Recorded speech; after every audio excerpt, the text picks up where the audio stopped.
The views and opinions expressed by the guests, callers, and hosts on this and all Rense Radio Network programs do not necessarily reflect or agree with those of the network, its commercial sponsors, its radio station affiliates, or internet broadcast platforms. In these controversial times, we believe the First Amendment and freedom of the press are absolutely essential to the survival of our nation. Thank you. And now, enjoy the program.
Okay, and here we are.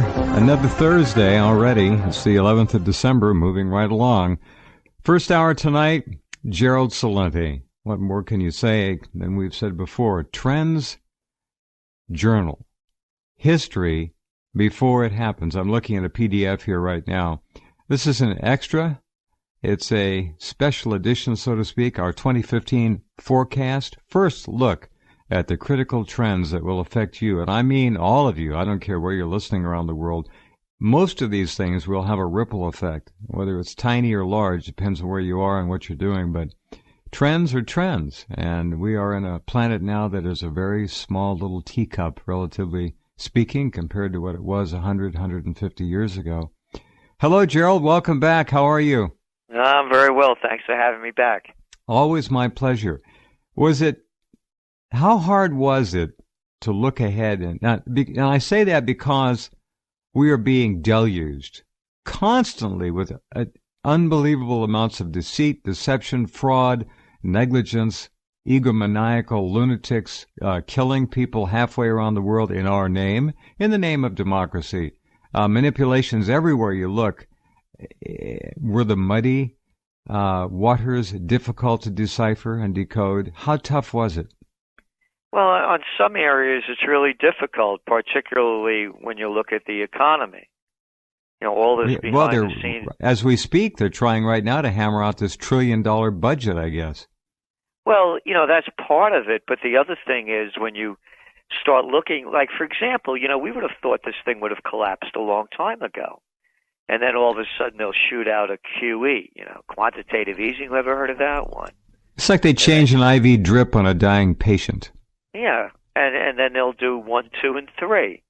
And then you find out that the LIBOR rate, you know, the interest rates are rigged. I mean, this isn't a conspiracy theory. It's a fact. And then we're talking, by the way, around $700 trillion. That's right, $700 trillion. TT, yes.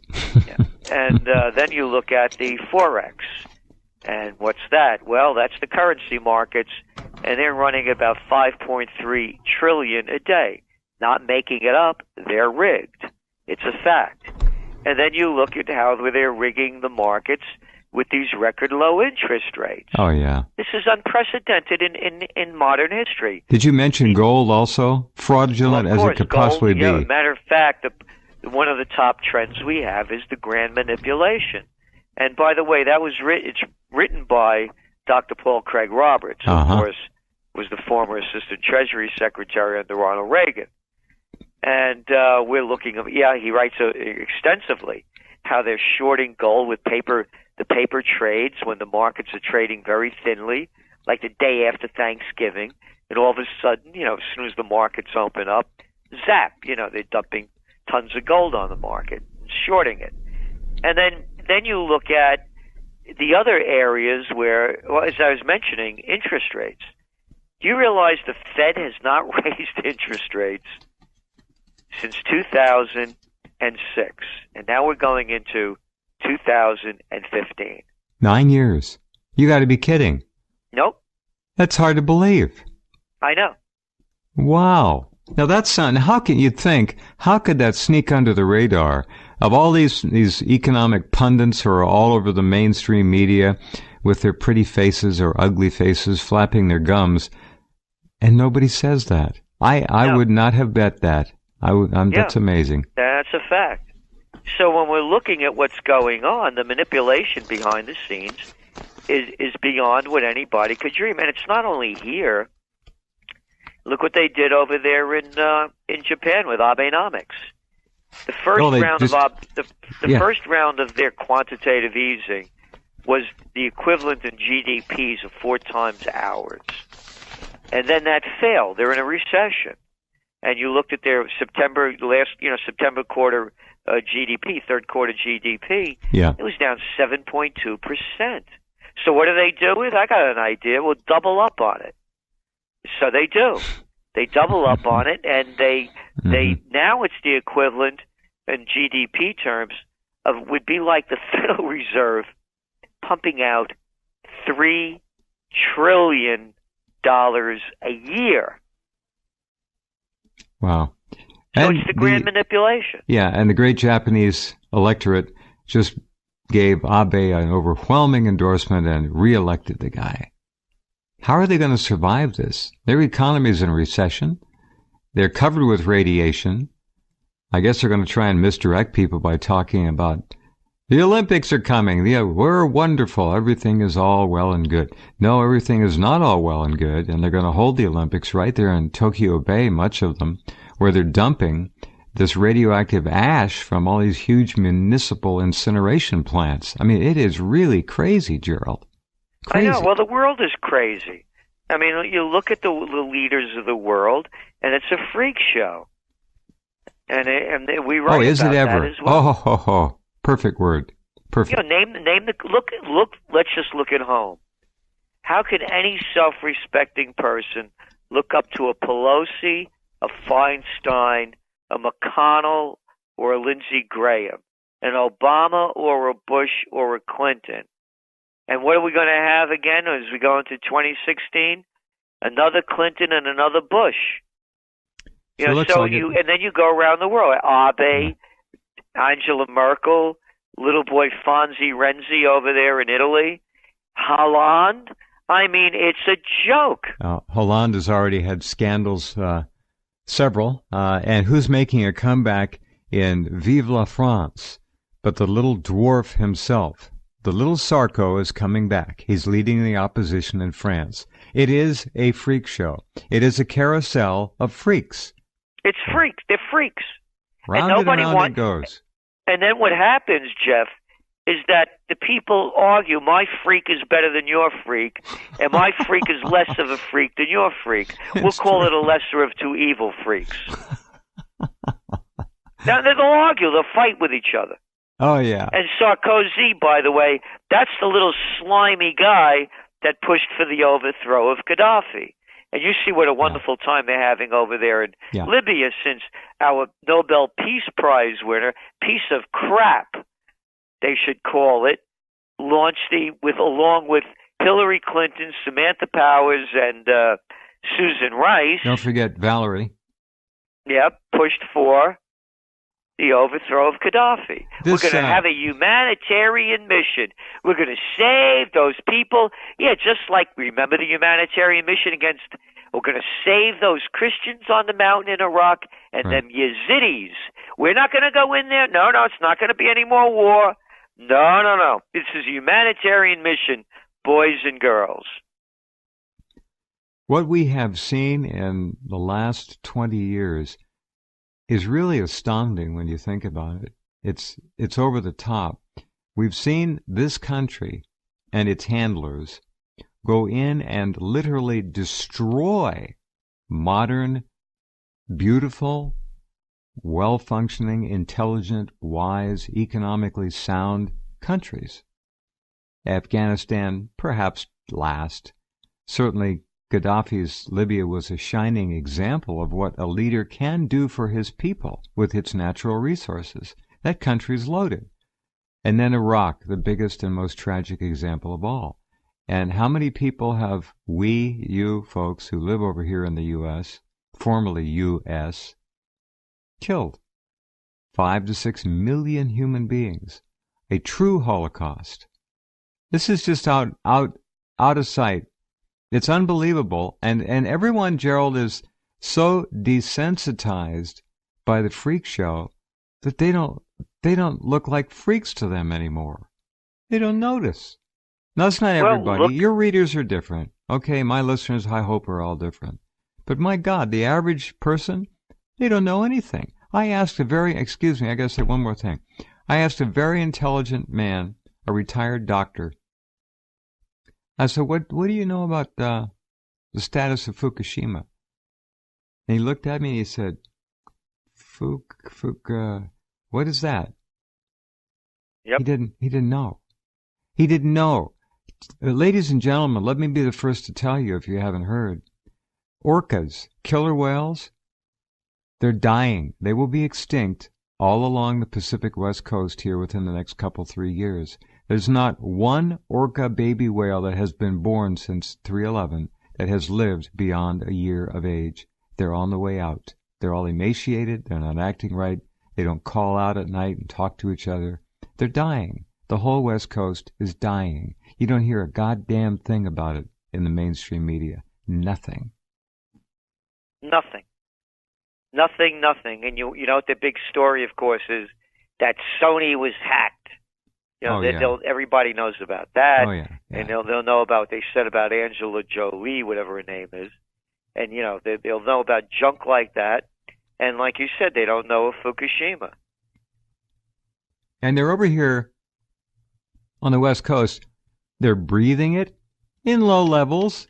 They're inhaling it. They're drinking it. They're eating it. You see Berkeley over 2 years ago stopped putting out their monthly reports on the topsoil, on the fruits, on the vegetables, on the air, on the water, because the graph kept going up and up and up and up. And the effluent from Fukushima is expected to keep coming for at least 100 years. At least 100 years.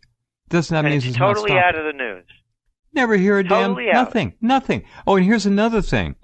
I'm sure somebody saw this at your place. It was a little story. One day, the Associated Press, the granddaddy of all American news agencies, said, we will no longer be reporting on suspected cases of Ebola in the United States because we don't want to foster panic. So they censored the damn news. You don't hear about Ebola anymore. It's still every bit as insanely ravaging and out of control in Sierra Leone and Liberia than it ever was. You don't hear a word about it. And I'll tell you another secret, folks, and I'll shut up. There are at least 2 and probably 3, and Dr. Patricia Doyle has found this out by tracking them. CDC leased jets. These are smaller jets, like corporate jets. They're BSL level 4 air ambulances, specifically built and constructed, and I have pictures of them on my site on a link, to move Ebola patients around. And where has Patty tracked these planes flying from and to? Over to Africa and back to Georgia. Over to Africa and back to Washington. Over to Africa and back to Omaha. They're bringing Ebola dying patients into the U.S. and not telling anybody. Non-citizens. They're here. It's all tracked. So anyway, Gerald, that's just, you do this so well. I just wanted to throw a couple other things in that nobody knows about, and they're not going to know about them unless we tell them. Yeah, and again, we're saying that 2015 is a game changer year. We could be at war at this time next year, considering where they're leading us to. And what is this new Senate bill that they're voting on, or the new congressional bill? They're something like $64 billion to keep fighting the wars in Iraq and Afghanistan under the guise of we're going to wipe out those ISIS. I keep telling people, if you want to get into a business, it's very cheap to get into, and it has great results. And it doesn't have to be good at all. It's propaganda. Propaganda is the business to get into. You could come up with any 2-bit line you want, and you can sell it really well. And the people buy it and swallow it. And this whole ISIS thing. And who's ISIS? And, you read the information coming out. Well, these are people that they threw in jail when the United States invaded Iraq, the Sunnis. And they tortured them, and they got out. And what do they have? They have a country that's totally destroyed, over 1 million people killed. There is absolutely no future. You think they're angry? Oh, no. And again, you look at the hypocrisy. Don't behead anyone. Oh, you're evil. But bombs away. As you mentioned, several million killed between the Korean War, the Vietnam War, the Afghan War, the longest war in American history, the Iraq War, Libyan War. Oh, I'm not going to call Libya a war. What can we call it? Oh, that was a humanitarian mission. It's a rehabilitation. Yeah. So, when you look at where things are going, it's going, and the forecast is that Einstein's forecast may come to pass. I don't know how World War III will be fought, but World War IV will be fought with sticks and stones. Look, we are sitting literally on the threshold, on a doorstep, on a porch, or on a stoop of a war, a major war, certainly in Ukraine, and from there it could spread anywhere. What's going on in Ukraine is Ratsenyuk and Poroshenko, the two puppets are in there now. The rat today said that we will not make it through the winter unless we get financial aid. They're in trouble. They have this massive army built up in the east ready to roll through all the way to the Russian border to kill as many Russian-speaking peoples, men, women, and children, as they can. They're stuck there. They've got no money. So what do you do when you're broke? You usually start a war. That's what countries do. And then they get all of a sudden aid and help from their supporters who want to manipulate things through their bloodshed. You watch. They are pushing. Have you ever seen anything like what the Western media has been doing to Putin, pushing the bear? Oh, again, we outlined this in the Trends Journal a year ago. We showed how they used the Sochi Olympics was the setup. You remember they were killing all those stray dogs over there. Don't get on that airplane to Sochi. I'm warning you. We have officials. They're anonymous. We can't tell you who they are. But watch out for those toothpaste bombs. You remember that. Remember what I'm saying about propaganda. You can make up something as stupid, as shallow and hollow as a toothpaste bomb, and it makes the news and people swallow it. Shoe bomb, don't forget, underwear bomb, toothpaste bomb. Yeah, of course. They kept on going. Don't drink the water, that yellow water. And boy, did they hate homosexuals over there in Sochi. And they got rid of all those homeless people. And look at those hotels. What shabby job they did. It was one day of propaganda after another. Did it work? Yes, it did. The day before the Olympics opened, the polls showed Americans looked at Russia at their lowest point since 1994. And this is without Ukraine heating up. Well, another sad testimonial. Set it all up. Yeah. The propaganda mill was running. And then you mentioned about Ukraine being in trouble. First of all, nearly 5,000 civilians have been killed. Not hardly a word, nothing. It's as absent as Fukushima from the news. And when they do mention it, they never say who has been killed. It's the Eastern Ukrainians.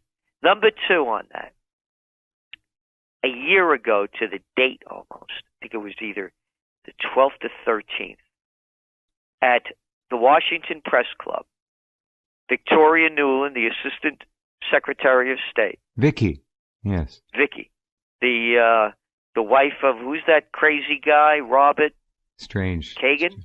Strange. One of the Kagans, I think, yeah. Yep, the guy with the neocon. Yep.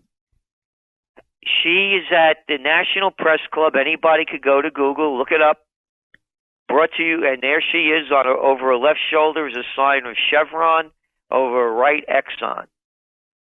And I remember that picture. Didn't you run it? Yes, we did. We did a whole story on it. And there she is talking about, now you were talking about the financial problems. There should be none in Ukraine because she said that the future of Ukraine is with the European Union and the path set forth by the International Monetary Fund. So they took the course. They're on the path. I can't understand why things are bad. She said it would all work out. $5 billion over 5 years. Do you remember? You remember the phone call? Everyone does. I'm talking to Gerald about to our listeners here, but you and I think I might even have played it on this program. Yeah, I never heard a word about that from her husband, little Bobby Kagan. She is really a dirtbag, and she is a killer. Well, they're all dirtbags. Of course. I mean, don't single her out. Look at the new guy they're pulling in for the Secretary of Defense. Oh yeah. You Play want it again, Sam. And every one of the media, you know what they talk about? How brilliant he is. They know he's brilliant. He is brilliant. That's their line. See, I don't listen to them. He's brilliant. I can't stand him. He's an intellectual. Oh, an intellectual neocon. I see. Again, you hear me say it all the time. 6 words have killed America. Harvard, Princeton, Yale, bullets, bombs, and banks. That's their business. Yeah. That's all these people are. Every one of them. Harvard, Princeton, Yale. A lot of people with a bad attitude, arrogant, and think they're better than everybody else. And they are. Because they run our lives, and the people don't fight back. They bow down, suck up, and take it. It's unbelievable. You really ought to, if any of you have missed the Vicky Nuland story, it's worth taking a moment to go to YouTube. We have to take a break here, and look up Vicky's phone call. You'll find it easily.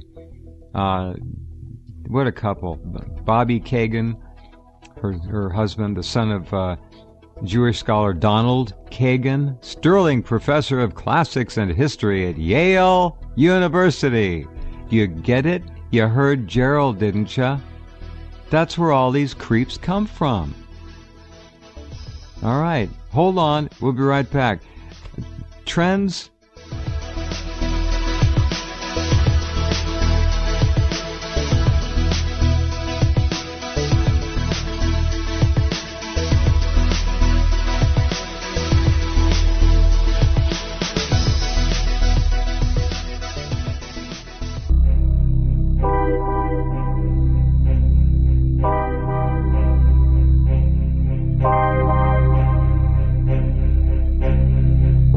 Okay, back with Gerald. All right, what's your call on immigration?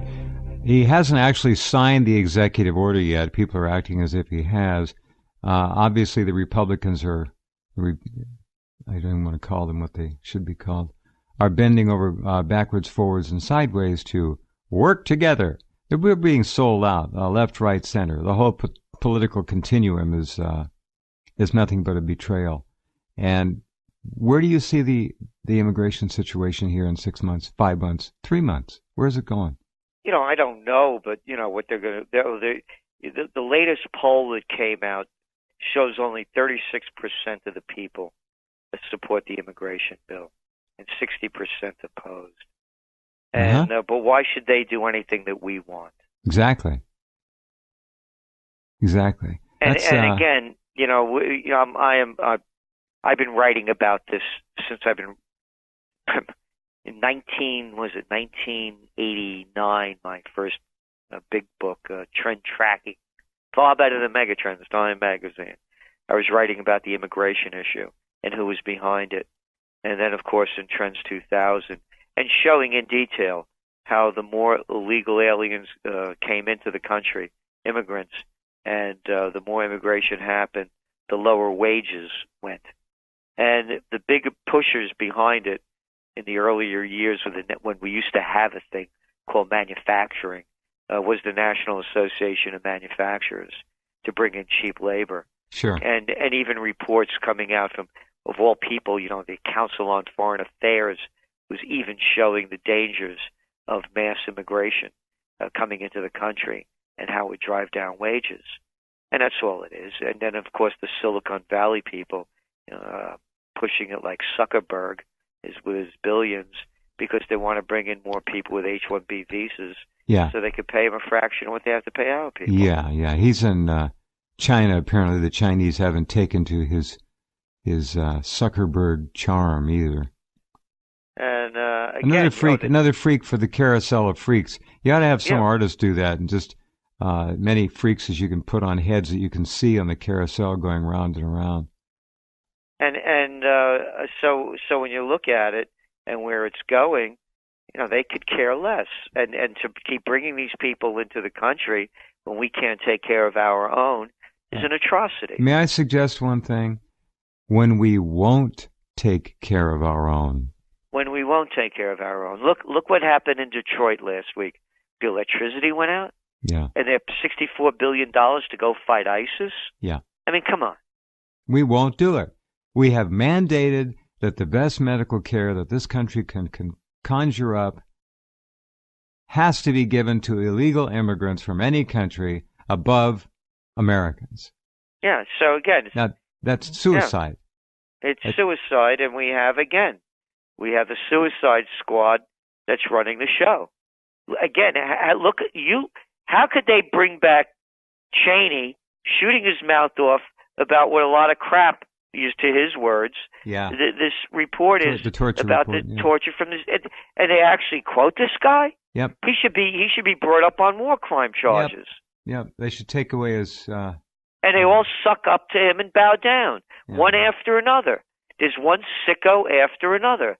And the immorality right in front of our eyes, and people arguing about it. So, again, nothing is going to change, I believe, until, more morality, integrity, and spirituality play a part again. When you look at the CIA and you see what's going on, what a surprise. Look at the war crimes being committed by the country. The CIA is only another element of it, and then it filters down to the militarized police. Yeah. Oh, are they so the fish rots from the head down, and we got Mr. Drones away. And we had before him Bush, and before him Clinton. How many more mass murderers do you have to put in the White House before you call a mass murderer a mass murderer? What is the problem? How come people can't call it what it is? They are mass murderers. Quote, I'm really good at killing people, Obama. I didn't say that. He said that. It just really leaves you scratching your head as to how much more desensitized to life our population can become. I'm talking about all life, from political life to economic life to social life. I mean, they're just a bunch of drooling, consuming idiots, and they've been created. Look at the video games, the violence in them. Are you saying that there's a link between grotesque violence on video games and because it's become a video game war? Don't they see it? What do you think? It's different with drones? Bombs away? These are bringing video games to life. What do they train these guys on? They train them with these video games. The actual same programmers who do the video work for training in the military are hired by the companies to make video games for, what we used to call children. Here's another thing. If you've watched TV lately, you need to understand that the level of penetration into your subconscious has never been more profound. They are using everything in the book. And I mean everything. John Rappaport wrote an article today about the hypnotic use of color in television news. It's an excellent piece. I've got it posted, and you ought to read it. Colors can do amazing things to the human psyche and mind, and do. And it's a researched. It's not a guessing game. It's not a projection like what if, let's try to. It is absolutely a complete science. And nothing is done about it because the people just don't get it. And they can't get it. I don't blame them, Gerald. I don't fault them. They haven't really had much of a chance. I'm not talking about your readers or our listeners here tonight. I'm talking about the masses who look at a television set that is pouring into their subconscious mind. Colors, the most bright colors, beautiful colors. They're sedatives is what they are. And then they hit you with the words. And then they hit you with the music. Then they hit you with the visual camera angles and the switch pans and the zooms and the reverse zooms. It's no contest. Nolo contendere. Yep. Anyway, one of the things I remember the last time we were on, or a couple of times I've been on, I kept yelling about oil. Oh, yeah. And it's a big one. And people say, was this a plot to hurt Putin? No, it's bigger than that, because when you look at where U.S. crude now is below $59 a barrel, it's much bigger than that. It's a deflationary spiral. Yes, absolutely, and not going there accidentally. It's been taken there. This is war on Russia, war on Putin, to a large degree. There are other factors involved, and it's not necessarily good for anybody. But we ordered the Saudis to turn the tap on to take the price of oil down, because that would try, in the minds of the controllers, try the Russians' patience to the max. And it is. They are literally now 24 hours a day planning to reinvent their entire economy. It's fascinating to watch. India, China, hell, they don't really need Europe. They don't need the West. So it's backfiring all over the place. We will be right back with Gerald. Hold on.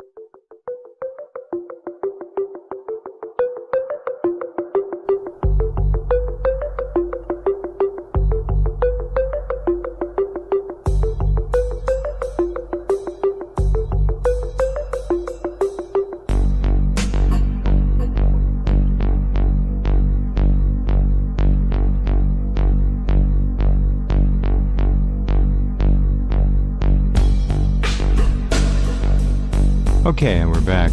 Just a couple of notes about what you're looking at. I watched television for the first time not too long ago in years. Couldn't believe the visuals. Not the camera angles, not the movement, Gerald, but the colors. The colors were coming off of a palette.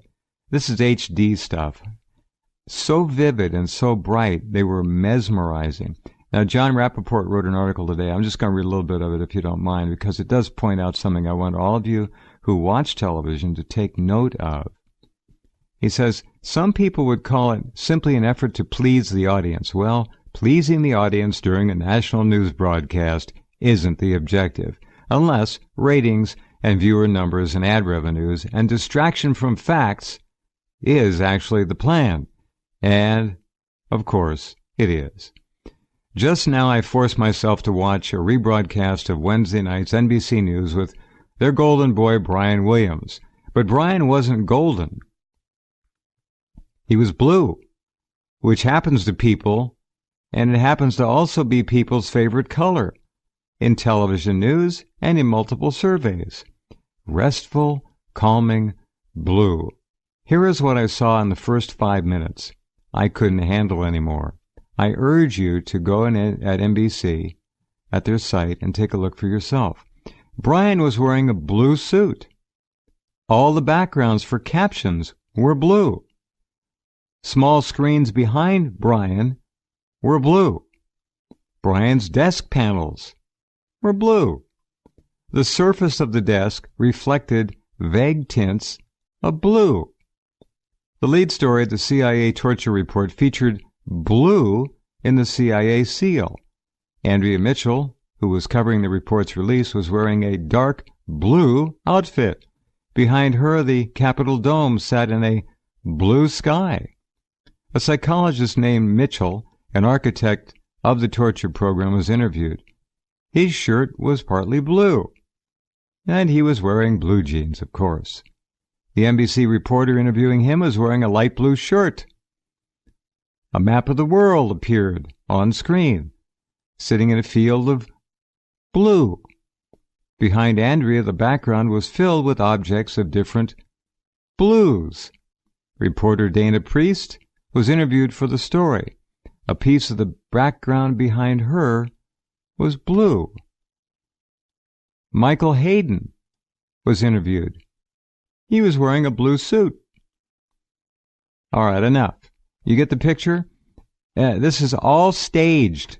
All of it. Nothing is left to happenstance. It's all scripted, all staged. And it's effective. It works. Yep. And it's not, that's part of it, but it's really much bigger than that. Way bigger. That's just a little icing on the cake. Yeah, that's just a really. But I'm trying to make a point that they don't miss anything. Okay, No. It's cover to cover manipulation. Yeah.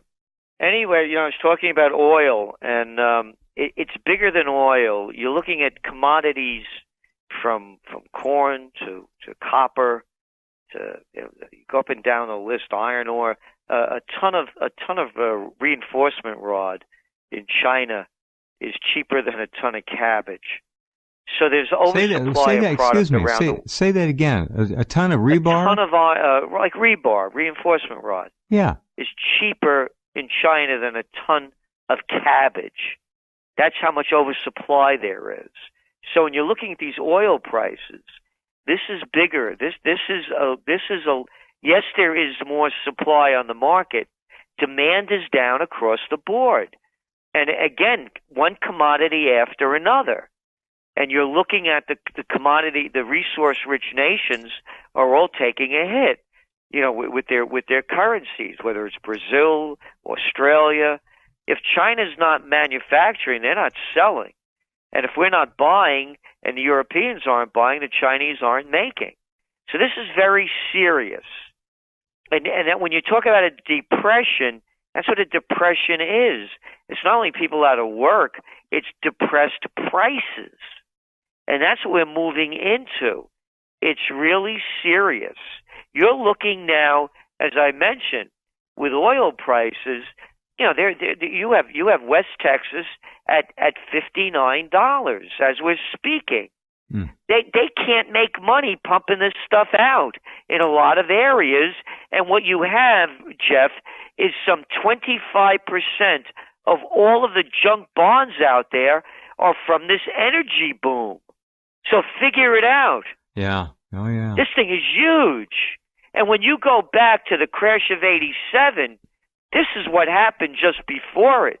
You saw an unwinding of oil prices. So oil, people, you can say, this or that. No, it's more than oil. It's copper, it's rebar, it's wheat, it's corn. It's one after another. There's a global slowdown. And now the morons, the imbeciles, the psychopaths and sociopaths declaring war on Russia, and they have with sanctions. Sanctions are an act of war. Anybody forget about World War II with Japan? Cutting them off from natural resources, oil, rubber, things they needed. They were doing the same thing.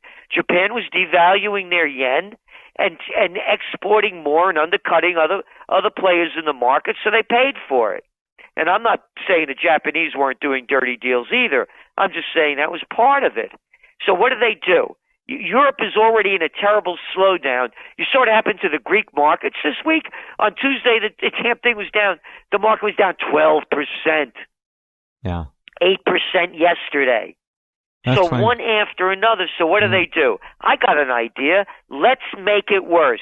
Let's put sanctions on one of our big trading partners, the Russians, so that we could even make conditions worse than they are. And that's what they're doing. So now you have a situation where these oil prices go much lower. You're going to start seeing some real shakeouts hitting on Wall Street. And I think, just as the Bloomberg came out yesterday, $550 billion worth of debt in just, sectors within the oil industry. And it's junk. It's junk bonds. Just like the derivatives. Exactly. With that new law, Gerald, will force the American taxpayer to bail out the quadrillions in derivatives when that fraud eventually falls. That's right. They put them right alongside our FDIC. Yep, it's insurance. They could, all they do is put it on the bank, and that's one of our top trends. Bankism. It was written by Nomi Prinz and myself. We came up with the term. It's not capitalism. It's bankism. Oh, I love it. Banks have taken over, and you just said it. It's that now we're being held responsible for their losses. 4 words kill capitalism. Too big to fail. It's bankism. And so that's one of our top trends as well. Yeah. And what I want to mention too, Jeff, go ahead. that we had a conference here in Colonial Kingston last Saturday, when we announced the top trends of 2015, and we have a 5.5-hour video of the conference. So if people go to our website, if they want to see in depth the trends that we're forecasting, and what a remarkable audience with really intelligent questions that participated as well, they could go to our website, trendsresearch.com, go to the conference page, and they could look up great. and That's key wonderful. into. So it's a real first class presentation you in terms of the production value and everything else. Yeah.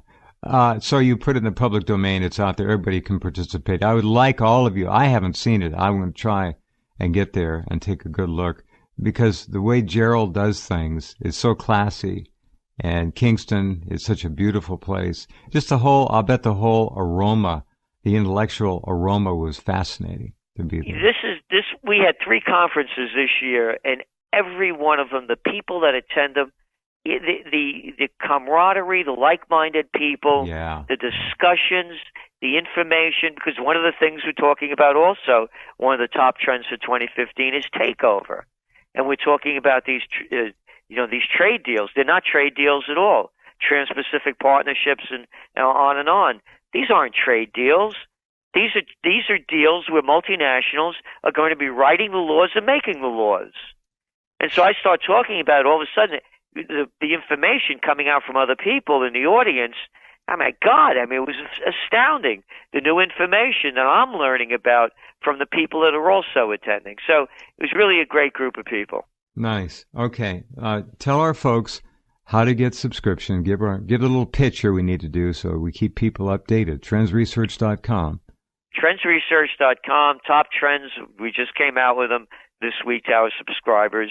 And it's history before it happens. Yeah. You're going to read in this what you'll see making the news tomorrow. And again, and also we have one on energy. Mm-hmm. It's very interesting. Mm-hmm. As energy is collapsing, mm-hmm. you're going to start seeing something filling the vacuum. It's not going to be an alternative energy. It's going to be a dominant energy. Just like horse and carriages they're gone, and the automobile or ice. There used to be the Iceman and refrigeration. Fossil fuels is going to go that way as well, and that's going to also change the geopolitics of the world. So it's written by Ben Davis, one of the top science writers in the country, if not the world. Well, it sounds fascinating, and I'm sure that it is being passed around the hallowed halls of Congress surreptitiously, if nothing else, to try to make these imbeciles at least sound intelligent. You've seen your work pirated all over the place, like people send me my stories all the time. Have you seen this? Yeah, I read it last night. So you get the same thing. It's great. Thank you. Always just great to have you, Gerald. You take care. Merry Christmas to you and yours, and Happy New Year. Merry Christmas to you. Buon Natale. Merry Christmas. Yeah, and Happy New Year. Talk to you next year. Okay, take care. Bye-bye now. Good night. All right, we'll be right back with hour number 2. Stand by.